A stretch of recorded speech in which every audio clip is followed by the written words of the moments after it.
Tennis of the future will be with two forehands. The player will be ambidextrous.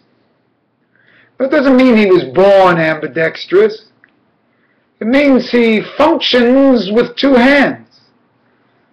The physiological representation of man is obvious that he has two hands.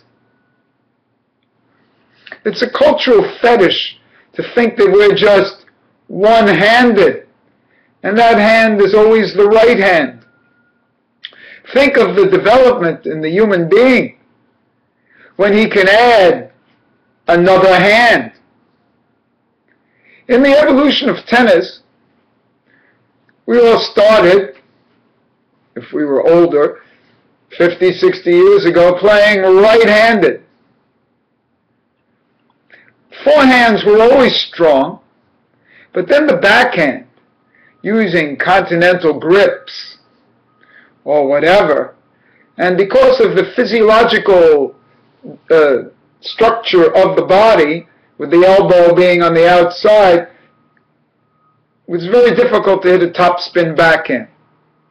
So one then changed their grip to what they called an Eastern backhand grip and got a good one-handed backhand. But even that, the backhand was always the negative shot, the defensive shot. As the years went on, the two-handed backhand took its place of the one-handed backhand, and now everybody has a two-handed backhand. As I like to say, an 11-year-old can hit this ball with a two-handed backhand the way the champions used to hit years ago with a one-hander. The two-handed backhand is really a left-handed forehand with the right hand attached.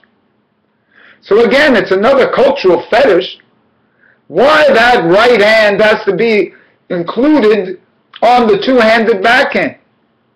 Why can't we just let that right hand go and hit a left-hand forehand, which we're really hitting anyway when we hit a two-handed backhand?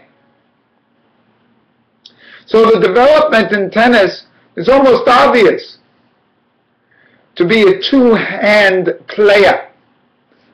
The old right-hand forehand powerhouse, and the left hand without the right hand as its own forehand. So we'll have two forehands.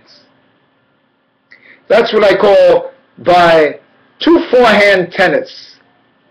And it brings out the ambidextrous nature of man. What this manifestation into two hands represents for the human being and his development. It has to do with structures in the brain, hemispheres in the brain, coordination between hemispheres.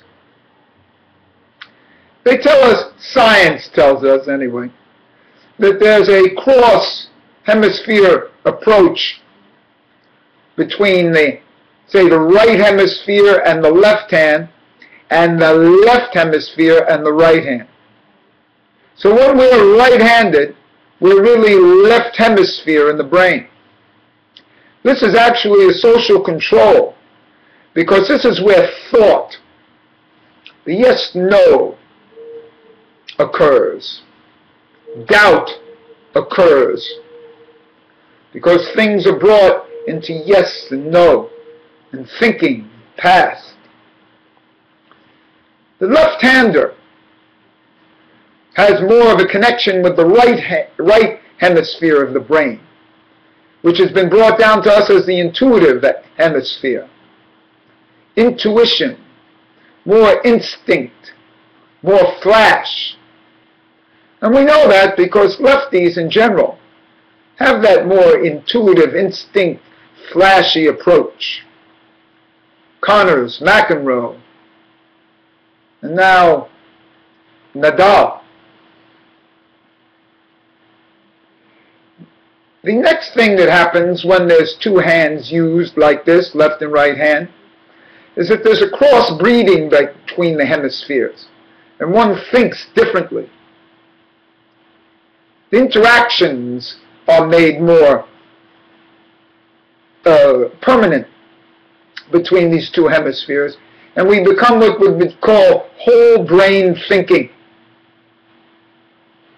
So instead of right and left, we get a two-hemisphere approach, actually what I like to call a third approach of an integrated brain. This has effect on us intellectually, emotionally, socially. The left hand, one of the reasons that the left hand has been locked out of tennis is that the left side is locked out of society in general. Traditionally, this left side has always been evil. All languages consider this left side evil. Gauche, sinistre, links, left in general. He's a lefty. And so this left side has always been associated with the feminine. The feminine, which has been removed from the society in the second tier. A final stage in reintegration of the feminine into society is to use the left hand equally to the right. This will be perfectly shown in tennis, because tennis, from the time of Billie Jean King on, has shown the strength of the woman as an equal partner to the man, is equal prize money, equal tournaments in the Grand Prix and the big time Grand Slams. The left side has to be reintegrated into male consciousness. From a biblical point of view, Eve came out of Adam from his rib. A full person was made, Eve, from the rib of Adam. And she functions as her own self, but Adam needs to reintegrate that part of him into himself. So it's up to the masculine, who is still the dominant force in things in society, to reintegrate the feminine into himself. This will be done when the left hand is used equally to the right, and the masculine persona will be using a right hand and a left hand, and you'll see that he's a whole self. There are some things that are difficult if one starts in later on in life using these two hands.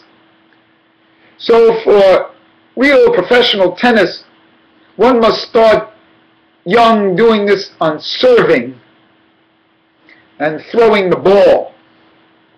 Not tossing the ball, throwing the ball like baseball. These are more complicated actions than the more reactive actions of forehands, which can be integrated even later on. The tennis advantages of this are almost too obvious to talk about in this video, which I'm trying to set the stage of development for the future. The spatial development of the two-handed player, the spatial advantage that he'll have over the single-handed player who has to turn and not have the same type of reach and same type of center control of the court, is something that my next videos will be talking about.